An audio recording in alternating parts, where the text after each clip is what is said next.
Hello everybody. It's been a heck of a journey, hasn't it? Today is, unfortunately, March 15th, 2020. I meant to record a video on the 11th, which was the 1 year mark post-op. So it's been 1 year and 4 days since my medial sesamoidectomy surgery on the right foot. And I promised I'd make an update video, and here I am. Again, I apologize, a few days late. I've been very good about uploading things on the correct day that I meant to this entire time up until now, so I had a pretty good run. But, you know, life gets in the way. So, this is sort of going to be a little bit of a recap video. As far as I can foresee, this will probably be the last video unless something kind of weird happens. But luckily, basically my life is almost totally normal at this point. So there was something else that happened, a few weeks ago that I guess I should mention, and it's that basically 3 weeks ago I started feeling some throbbing in my leg where I had that blood clot, and other than that, that was really the only pain I really ever had. I get a little bit of discomfort walking up a real steep hill, kind of where the, on the incision site. And other than that, that's basically it. So it was kind of sucky to start feeling that in my leg, and I was kind of worried that maybe the blood clot had reactivated. And so I got an ultrasound and a blood test, and it was very interesting because what ended up happening was, on the ultrasound, not only did they not find a clot, they also did not find any residual evidence of a clot, which is very interesting and kind of cool because last year, around August, the clot had deactivated, and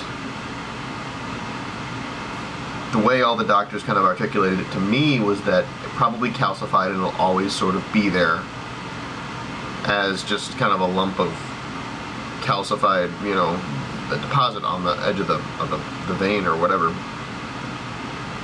But it was no longer there, so it must have broken off in little pieces or something, disintegrated. I got a blood test just to be safe because, if there was a clot and it just moved or something and they didn't know where it was, if there's an active clot, a blood test would be able to detect it, in theory.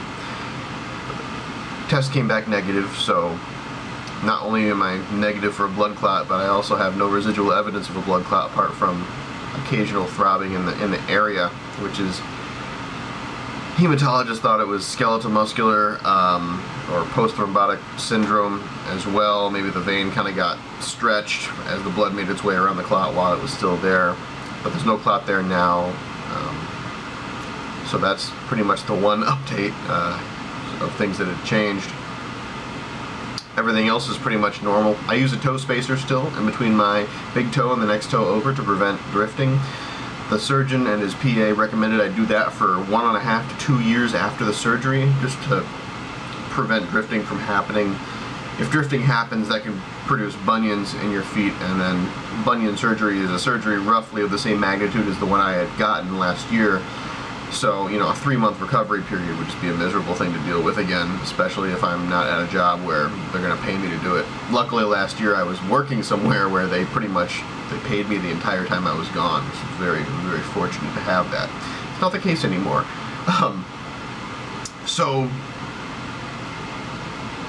Oh, there's one other thing. The nerves are still scrambled, which is a little bit weird.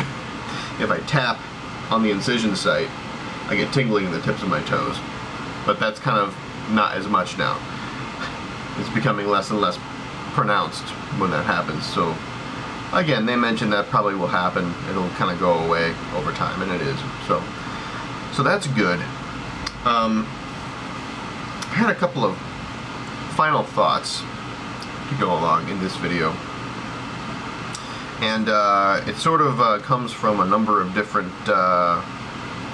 inputs I've had from people, mostly people who have reached out to me I was kind of surprised. First, I didn't think anybody would ever watch these videos, and going in, I thought, boy, you know, if a series of videos like this helps, you know, one person, then it's worth it, you know, because this is not a tremendously common problem people have. It's not a tremendously common surgery that goes on.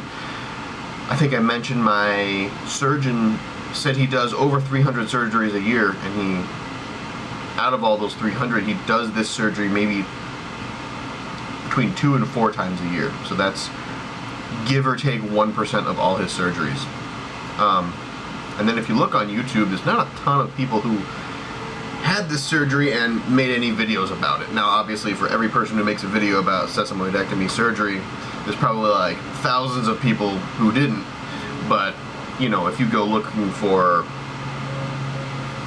recovery from LASIK surgery, you're gonna find a lot of videos of that on YouTube. So, because that just happens a lot more.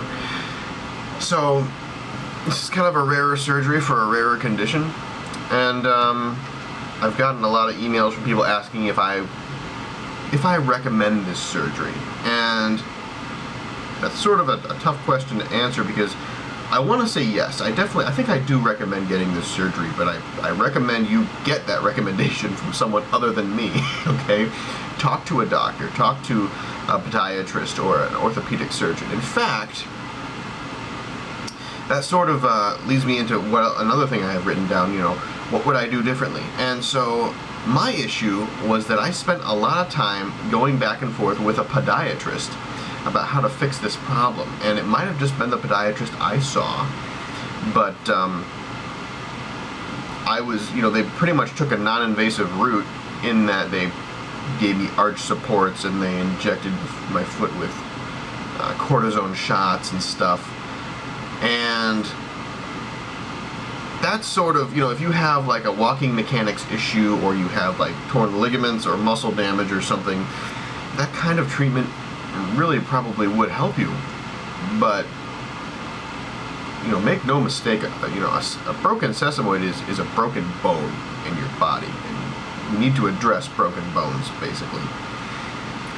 And so, if you go and see a podiatrist, if you suspect having this type of issue, talk to an orthopedic surgeon as well, you know, and get multiple opinions. This is, you know, you want, as far as I'm concerned, you know, the rarer the condition, or the more persistent the condition, the more opinions you want to get. And of course, you want professional opinions. You don't want opinions from a guy on YouTube, okay? But, so the short answer is, yes, I would recommend it. I would recommend you get recommendation from somebody else first, before assuming you need this surgery. Obviously, nobody's going to cut on you if you just show up, hey, I think I need to get this bone out, right? But, so as far as doing things differently, I think obviously I probably would have wanted to get this done sooner in life. I got it done at a fairly opportune time in my life, and I was very fortunate to be able to get that done. I would recommend, you know, there was the issue that I just mentioned a minute ago about blood clot and clotting, and, you know, I've done some of my own research. You should do your own. You should talk to your own doctor and so forth about the risks of clots when you're getting surgeries on your, like, feet or legs, you know, because it appears that's kind of where blood clots tend to happen, more in the legs, especially if you don't move at all. You know, if I had known that I was going to get a clot, I would have moved more right after my surgery. You know, that was the one thing my doctor told me, don't move right after your surgery for about a week. And I followed his advice pretty much, and it led to a blood clot in my leg. You know, and by moving, I don't mean try to walk, don't do that. But, you know, if I was laying in my bed and this is my leg, I would have kind of done reps or something, moving my ankle back and forth, you know, X amount of times per day, just to keep the blood moving. Because blood clots are not fun to deal with. I was lucky I got a superficial clot, but it could have been a lot worse, you know. So in some ways I'm very lucky, other ways maybe I should have done things differently. So that's my recommendation. That's what I would do differently if I were to do it all over again. But if I were to do it over 100 times, I would get this surgery 100 times over, you know, because it's very weird because you know, when you deal with pain somewhere in your body for your entire life, suddenly that pain's gone. It's a very surreal experience, and it's been life-changing for me. I was recently just kind of going through my videos on my computer and just looking at my face. Like, I've lost so much weight since this surgery, and it's because I'm able to move, you know? I wasn't really able to move without pain before, so I just wasn't walking very much. And, you know, I spent the summer biking and hiking and also eating better. That helps, you know. And I feel like I'm just a much healthier person now that I'm able to move a lot better. I got some other other problems, other health problems, you know, with my back and my wrist and stuff. But, you know, as you get older, you know, stuff starts breaking down, I guess. But, yeah, I can't even remember what number of videos this is. Probably 16, 17, maybe? I don't know. But I think this is probably going to be the last video unless something, again, unless, God forbid, something really weird happens and I screw up my foot. I think that, I feel like it was a great idea to make this series of videos because I feel like I've helped some people. I've also been able to give some advice and hear back also from other people what their experiences are like, because, you know, I guess there's multiple different approaches to recovering from this type of surgery. Some surgeons will tell you, oh yeah, it's fine, just go ahead and walk or whatever within a few days or so. One guy said he was walking within 4 or 5 days of the surgery, which is surprising. But I mean, you know, hey, if a medical professional tells you you can do something, they're telling you in good faith, you know.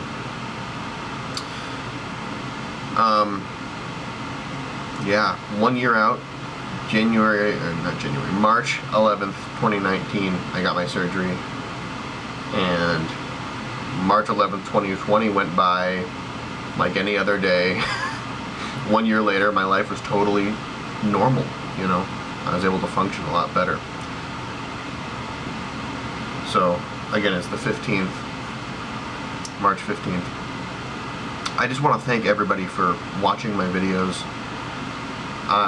Hopefully, you know, I was able to help a lot of people with these, and I encourage anybody else who gets this surgery to also make videos, because no two surgeries are exactly alike, especially with this type of thing. There's different types of sesamoidectomies people can get, and there's only maybe 4 or 5 other people on YouTube who even talk about getting this surgery. So that would be interesting to see, but obviously it's whatever people are comfortable with, you know. So thanks again so much for watching my videos. It's been a heck of a ride, a little over a year, and my foot's better. And stay safe, keep healthy feet, and all that. Okay, take care.